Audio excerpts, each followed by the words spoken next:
Magandang araw, ako si Patrick Jan Dumlao at ngayon ay sasamahan niyo ako sa isang makabuluhang paglalakbay sa puso ng Maynila, ang National Museum of Natural History. Bago tayo pumasok, narito ang ilang dapat tandaan.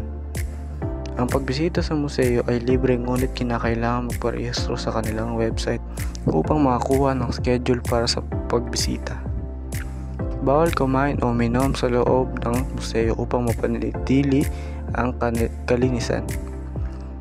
Mahigpit ding ipinagbabawal ang kahawakan ang mga exhibit upang mapanatili ang kanilang kalidad at integridad.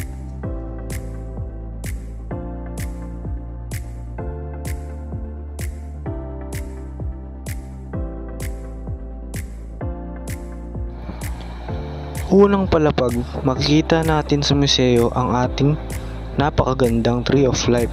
Isang napakalaking istrukturang hugis puno na sumisimbolo sa pagkakaugnay-ugnay ng lahat na bumubuhay sa mundo. Ang lugar na ito ay nagsisilbing sentro ng buong gusali at mula rito, madali nating makikita ang iba't ibang palapag na puno ng kalaman tungkol sa ating likas na yaman.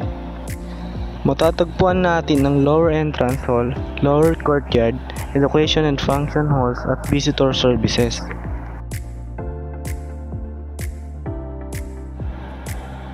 Pangalawa, palapag ang ating likas na pamana na nagpapakita ng mayamang biodiversity ng Pilipinas. Itinatampok dito ang mga endemic na species tulad ng Philippine Eagle, Tamaraw at Tarsier, pati na rin ang iba't ibang ekosistema ng bansa. Ipinapaliwanag rin ng mga suliraning pangkapaligiran gaya ng pagkakalbo ng kagubatan at pagbabago ng klima at ang kahalagahan ng konserbasyon.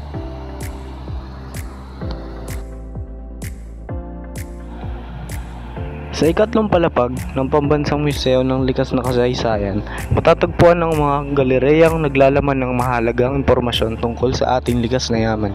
Partikular na ang mga bakawan, dalampasigan at interdal zones na nagsisilbing tahanan ng iba't ibang uri ng hayop at likas ng depensa laban sa mga sakunang dulot ng kalikasan, pati na rin ang malawak at misteryosong mundo ng karagatan kung saan may kitang iba't ibang marine species mula sa pinakamalit na plankton hanggang sa pinamalaking balyena na nagpapaalala sa atin na ang kahalagahan ng pangangalaga sa ating yamang tubig upang mapanatili ang balanse ng ating ekosistema.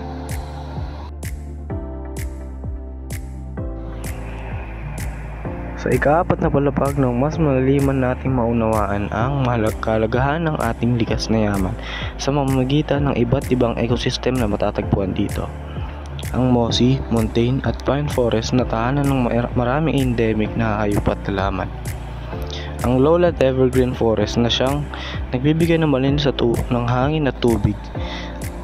Ang ultramafic at limestone karst forest na may pambihirang geological formations at natatanging flora at fauna. At ang freshwater wetlands na nagsisilbing tanong ng maraming uri ng isda, ibon at iba pang hayop. Ang mga ekosistemang ito ay mahalagang bahagi ng ating kalikasan, kaya tungkulin nating pangangalagaan at protektahan ang mga ito para sa kasalukuyan at hinaharap na henerasyon. Sa ikalimang palapag, matutunghayan natin ang yaman ng kalikasan at kasaysayan ng ating bansa. Sa Philippine Biodiversity Gallery, makikitang natatanging hayop at halaman ng Pilipinas. Pinapakita naman ng The Geology of the Philippines kung paano nabuo ang ating kapuluan, habang sa Minerals and Energy Resources Gallery, matutuklasan ang mahalagang likas na yaman na nagtataguyod ng ating ekonomiya. Dadalhin tayo ng Life Through Time Gallery sa ebolusyon ng buhay sa Pilipinas, kung saan tampok si Lolong, ang pinamalaking saltwater crocodile na nahuli ng buhay. Ang bawat exhibit ay isang paalala ng kahalagahan ng pangangalaga sa ating likas na yaman para sa susunod na henerasyon.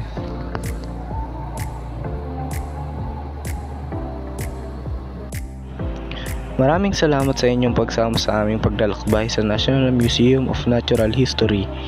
Sana ay nagustuhan ninyo ang ating paglalakbay at naway mas papaigting na pait nito ang ating pagmamahal at pangalaga sa ating inang kalikasan.